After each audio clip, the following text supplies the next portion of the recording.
आप देख सकते हैं हाथों में ग्लव्स डाल लिए हैं। आपको बता दूं कि एक बुजुर्ग व्यक्ति का शव मिलता है, काफ़ी दिनों से अंदर ही पड़ा हुआ था। बुजुर्ग व्यक्ति का शव बताया जा रहा है कि वो अकेले ही रहते थे घर में और उनके बच्चे जो है सेक्टर 8 में रहते हैं, वो परिवार से अकेले रहते थे और काफ़ी दिन हो जाते हैं उनको मृत अवस्था में पड़े हुए। जब स्मेल आने लगती है तो पड़ोसी देखते हैं अंदर जाकर तो उनका शव जो है मृत पाया जाता है और बताया जा रहा है कि बॉडी फूल चुकी है, पूरी तरह से फट चुकी है बॉडी और बेहद ही दुर्गंध आ रही थी उनकी शव से। और अपना आशियाना की टीम पहुंची है, वो अब शव को उठाएंगे। मैम क्या कुछ कहेंगे? मामला हाँ, बहुत ही दुखद विषय है। जैसा कि आज हमारा समाज में बहुत बदलाव आता चला जा रहा है। हर घर के व्यक्ति, चाहे 4 व्यक्ति घर के अंदर रहते हैं, वैसे तो बहुत छोटा परिवार बन के, सीमित परिवार बन के रह गए हैं, लेकिन हर परिवार का सदस्य ये चाहता है कि मेरा अलग कमरा होना चाहिए, अलग रहूँ मैं।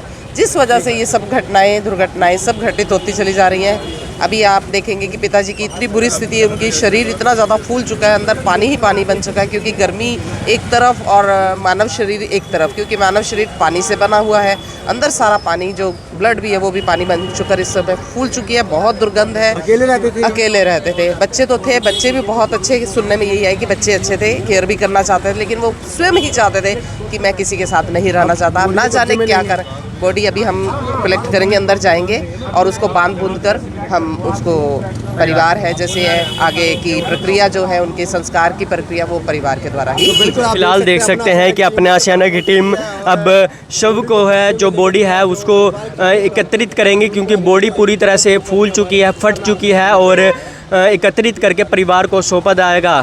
तस्वीरें आप देख सकते हैं, बेहद ही दुखद खबर है। आपको बता दूं कि एक बुजुर्ग कई सालों से अकेले रहते थे और घर में उनकी मृत अवस्था में उनका शरीर मिलता है और आपको बता दूं कि गली के अंदर उनका घर है, जहां पर देख सकते हैं कुछ लोग बैठे हैं, वहां पर उनका घर है, परंतु स्मेल उनके शव से यहां तक आ रही है। आपको बता दूं कि कई दिन उनको मरे हुए हो गया, सब पड़ोसियों के लोग कह रहे हैं कि यहाँ पे बटला गली के अंदर रहते हैं और काफ़ी सालों से यहीं पर ही रहते थे और आज उनको मरे हुए हफ्ते के करीब हो गया है और डेड बॉडी फूल के बहुत बड़ी हो गई है और ये भी नहीं पता लग पा रहा कि इस समय, लेकिन अब उनके परिवार का पता लगा है, वो भी आए हैं और जब स्मेल काफ़ी उठ गई तब जाके बॉडी का पता लगा कि अंदर कोई एक व्यक्ति मरा पड़ा है। कितने दिन से मरा है, कैसे हादसा हुआ, लेकिन जब हम अंदर गए, अंदर जाके फ़ोटो खींची तो बिल्कुल जो दरवाज़ा होता है, दृश्य जो होता है वो बड़ा भयानक था और खून बहा हुआ है, क्योंकि बॉडी फूल के फट भी गई है, अंदर से सारा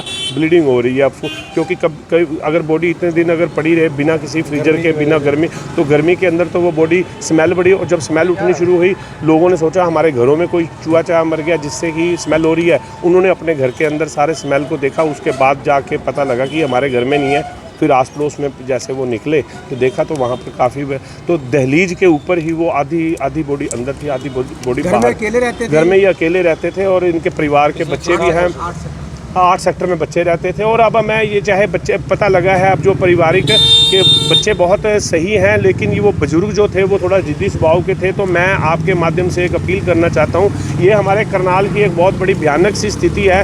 बहुत से बुजुर्ग ऐसे हैं जो एकाकी जीवन जी रहे हैं और जब वो मर जाते हैं तो उनके शरीरों का बहुत बुरा हाल हो जाता है। तो आपके माध्यम से, आपके व्यूअर्स और फॉलोअर्स के माध्यम से एक अपील है कि कोई भी बुजुर्ग अगर ऐसा एकाकी जीवन जी रहा है तो उनको कम से कम अपना आशियाना आश्रम हो या किसी भी आश्रम में हो, मंदिर गुरुद्वारे में हो, वहाँ जाके वो रह सकते हैं कम से कम। और आस पड़ोस के अंदर भी ये इतला होनी चाहिए कि अगर एक आदमी 2 दिन से या 3 दिन से नहीं दिखाई दे रहा तो कम से कम उसका पता तो लगाएं। अब ऐसे तो अब वो जब वो स्मेल उठती है, स्मेल भी तब उठती है जब मरे हुए 2-3 दिन हो जाते हैं। और आज गर्मी देख लो आपके सामने कितनी ज़्यादा पड़ रही है। और अब हम अंदर जाने का प्रयास करें, क्योंकि पहले हम अंदर गए थे, बहुत ज़्यादा स्मेल है, बॉडी फूल के फट चुकी है। ये हमारे लिए, हमारे समाज के लिए एक बहुत बड़ा भयानक सी स्थिति है।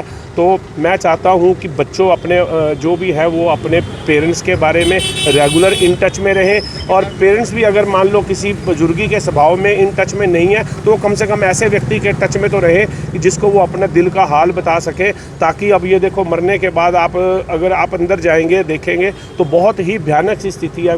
काफ़ी ज़्यादा बॉडी, लगभग 3-4 बंदों के बराबर एक बॉडी बन चुकी है, बहुत भयानक बॉडी हो चुकी है। तो मरने के जीते जी तो हम कष्टदायक, और यहाँ तक खड़े हैं जहाँ पर आपकी एक वो हो रही है, कवरेज हो रही है, वहाँ तक इतनी गंदी स्मेल आ रही है। तो ये एक बहुत बड़ा भयानक सी स्थिति है। तो आपके माध्यम से बारंबार हाथ जोड़कर अपील है आपके व्यूअर्स और फॉलोअर्स को कि कोई भी अगर ऐसा व्यक्ति एकाकी जीवन जी रहा है तो वो एकाकी जीवन ना जीकर अपना आशियाना आश्रम के अंदर भी रह सकते हैं। अपना आशियाना आश्रम इस सेवा के लिए सदैव तत्पर है, बुजुर्गों की देखभाल के लिए तत्पर है।